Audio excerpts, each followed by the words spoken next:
تو اور آپ کو جو ہے قبلہ کا رخ نہیں معلوم ہو رہا تو آپ جس طرف مرضی بیٹھ کر نماز پڑھ سکتے ہیں، اللہ تعالیٰ قبول کرنے والا ہے۔ وقالوا اتخذ اللہ ولدا، اور انہوں نے کہا اللہ نے بیٹا بنا لیا ہے، سبحانہ وہ پاک ہے، بل لہ ما فی السماوات والارض، بلکہ اسی کے لیے ہے جو کچھ آسمانوں میں ہے اور جو زمین میں ہے، کل لہ قانتون، سب اسی کے زیر فرما ہیں۔ اس آیت کی تفسیر یہ ہے کہ یہودیوں نے حضرت عزیر علیہ السلام کو اور نصارہ نے حضرت عیسیٰ علیہ السلام کو خدا کا بیٹا کہا۔ مشرکین عرب کہا کرتے تھے کہ فرشتے خدا کی بیٹیاں ہیں۔ تو اس بات کے رد میں اللہ تعالیٰ نے یہ آیت نازل فرمائی ہے کہ سبحانہ وہ پاک ہے اس سے کہ اس کی کوئی اولاد ہو یا وہ کسی کا باپ ہو، تو اس پر یہ عیب لگانا، اللہ تعالیٰ کی طرف اولاد کی نسبت کرنا اور اس پر یہ عیب لگانا سخت گناہ ہے۔ اللہ تعالیٰ ہر چیز سے پاک ہے۔ اللہ تعالیٰ فرماتے ہیں کہ ابن آدم نے مجھے گالی دی، میرے لیے اولاد بتائی، میں اولاد اور بیوی سے پاک ہوں۔ زمین و آسمان کا جتنا بھی کچھ پیدا کیا گیا ہے، تخلیق ہوا ہے، وہ سب میرا ہی ہے اور سب کے سب میرے آگے ہی جھکنے والے ہیں۔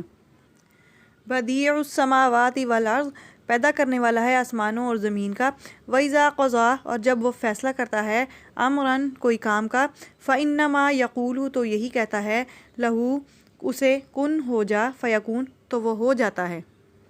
یعنی کہ اللہ تعالیٰ ہی پیدا کرنے والا ہے آسمانوں اور زمین کا۔ اللہ تعالیٰ کا اس بات کسی بھی کام کا ارادہ کرنے کے ساتھ ہی وہ چیز مکمل ہو جایا کرتی ہے، وجود میں آ جاتی ہے۔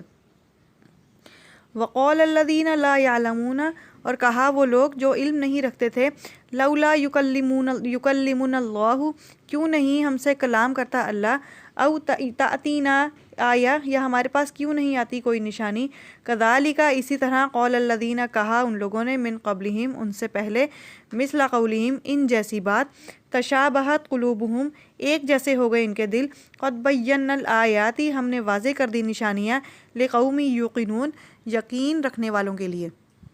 اس آیت میں اللہ تعالیٰ فرماتے ہیں کہ مشرکین کہتے ہیں کہ اللہ تعالیٰ ڈائریکٹ ہم سے بات کیوں نہیں کرتا، جس طرح وہ انبیاء سے، اپنے نبیوں سے بات کرتا ہے، فرشتوں سے بات کرتا ہے، ہم سے بھی کیوں بات کرے وہ۔ تو اس کے علاوہ رافع بن خزیمہ حضور صلی اللہ علیہ وسلم کی خدمت میں حاضر ہوئے اور آ کر آپ کہتے ہیں کہ آپ اللہ تعالیٰ سے فرمائیے کہ وہ ہم سے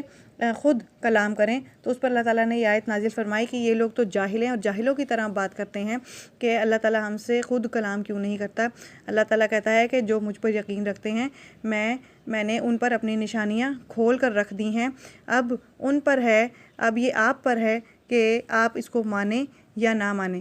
اگر آپ اپنے نبیوں کی، اپنے وقت نبی کی بات مانیں گے تو اس میں آپ کا ہی فائدہ ہے، آپ کے لیے ہی اجر و ثواب ہے، اور اگر اس کی طرف سے انکار کریں گے تو تمہارے اپنے لیے ہی اس کا بوجھ ہے اور تم ہمیشہ کے لیے غمگین ہو جاؤ گی۔ انا ارسلناک بالحق، بے شک ہم نے آپ کو بھیجا ہے حق کے ساتھ، بشیرا و نذیرا، خوشخبری دینے والا اور ڈرانے والا، ولا تسأل عن اصحاب الجحیم، اور نہ آپ سے پوچھا جائے گا دوزخیوں کے بارے میں۔ جب لوگ ایمان نہیں لاتے تھے نا تو آپ صلی اللہ علیہ وسلم بہت زیادہ پریشان ہوا کرتے تھے، غمگین ہوا کرتے تھے، رویا کرتے تھے اپنی امت کے لیے کہ اے اللہ اس امت کو ہدایت دے دے۔ تو اللہ تعالیٰ فرماتے ہیں کہ آپ پریشان نہ ہوں، آپ سے ان دوزخیوں کے بارے میں یا ان لوگوں کے بارے میں نہیں پوچھا جائے گا کہ یہ لوگ ایمان کیوں نہیں لائے، آپ کا کام تو صرف میرا حکم پہنچانا ہے۔ اب آگے ان کی مرضی ہے کہ وہ اس بات کو مانیں یا نہ مانیں، اپنے لیے جنت کما لیں یا دوزخ کما لیں، تو آپ اس چیز کے لیے پریشان نہ ہوں، نہ غمگین ہوا کریں۔ وَلَن تَرْضَىٰ عَنْكَ الْيَهُودُ، اور ہرگز نہ راضی ہوں گے آپ سے یہودی، وَلَن نَصَارَىٰ، اور نہ نصارہ، حَتَّىٰ تَتَّبِعَ مِلَّتَهُمْ، یہاں تک کہ آپ پیروی نہ کریں ان کے دین کی۔ قُلْ إِنَّ هُدَى اللَّهِ، کہہ دیں بے شک اللہ ہدایت دیتا ہے، هُوَ الْهُدَىٰ، وہی ہدایت ہے، وَلَئِنِ اتَّبَعْتَ أَهْوَاءَهُمْ، اور اگر آپ نے پیروی کی ان کی خواہشات کی، بَعْدَ الَّذِي جَاءَكَ مِنَ الْعِلْمِ، اس کے بعد کہ آپ کے پاس آ گیا علم، مَا لَكَ مِنَ اللَّهِ، اور نہیں ہے اللہ سے آپ کے لیے، مِن وَلِيٍّ وَلَا نَصِيرٍ، نہ ہی کوئی حمایت کرنے والا اور نہ ہی کوئی مددگار۔ اس آیت کی تفسیر یوں ہے کہ یہودی اور عیسائی آپ صلی اللہ علیہ وآلہ وسلم سے کہا کرتے تھے کہ ایک دن ہم آپ کے دین کی پیروی کریں گے اور ایک دن آپ ہمارے دین کے مطابق چلیں۔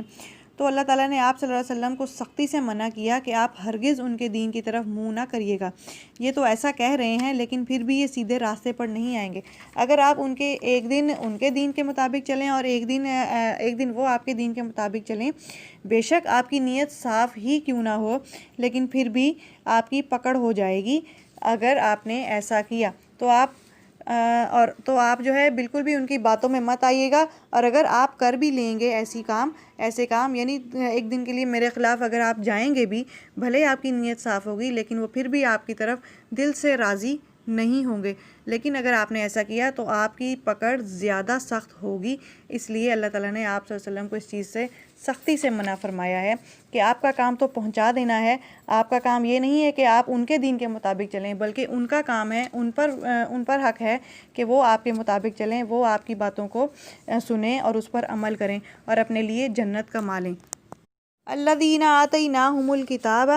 جنہیں ہم نے دی کتاب، یتلونہ، اس کی تلاوت کرتے ہیں، حق تلاوتہ، جیسا کہ اس کی تلاوت کا حق ہے۔ اولئک یؤمنون بہ، وہی لوگ ہیں جو ایمان رکھتے ہیں اس پر۔ ومن یکفر بہ، اور جو انکار کریں اس کا، فاولئک ھم الخاسرون، تو وہی ہیں خسارہ اٹھانے والے، نقصان اٹھانے والے۔ یعنی کہ اس آیت میں اللہ تعالیٰ نے صحیح معنوں میں کہہ دیا ہے کہ قرآن کو سمجھ کر پڑھو، یعنی کہ جب جنت کا ذکر ہو تو رک کر خدا سے جنت طلب کرو، اور جب اللہ تعالیٰ دوزخ کا ذکر کریں تو وہاں رک کر دوزخ سے نجات کا سوال کرو۔ جب مومنوں کا ذکر ہو تو رک کر دعا کرو کہ ہمیں ان جیسا بنا، اور جب کافروں کا ذکر ہو تو ان سے پناہ مانگو۔ اسی طرح اللہ تعالیٰ نے کہا ہے کہ یہ تلاوت کا حق ہے، اور اسی طرح تلاوت کا حق ادا ہوتا ہے۔ یہاں پہ ہمارا سورہ بقرہ کا 14واں رکوع مکمل ہوتا ہے الحمدللہ۔ یہ ہم نے تلاوت کی ہے سورہ بقرہ کی آیت نمبر 13 سے آیت نمبر 21 تک۔ وآخر دعوانا ان الحمد للہ رب العالمین۔